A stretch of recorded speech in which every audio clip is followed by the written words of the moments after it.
Heto Ano nga ni pala ang Ene aking eh. mga succulent cuttings na walang mga ugat. Nakatanim ko lang dyan sa mga yan. Sana mabuhay silang lahat. Nagkaroon na ako ng ganito noon kasi hindi ko alam alagaan.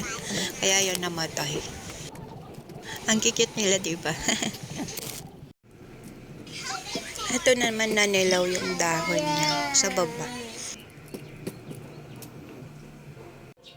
Heto na lahat ng succulent cuttings ko. Kakatanim ko lang ng mga to, wala pa silang mga ugat. Nagbubod din pala ako ng powder dyan, yung nakikita niyang color brown, para hindi sila puntahan ng mga insect. Meron na din pala akong cactus na sobrang cute, ang liit-liit.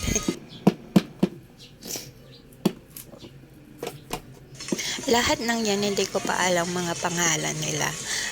Pag naipukod ko na itong mga iba, sama-sama kasi sila, doon na lang ako maglalagay ng pangalan doon sa paso.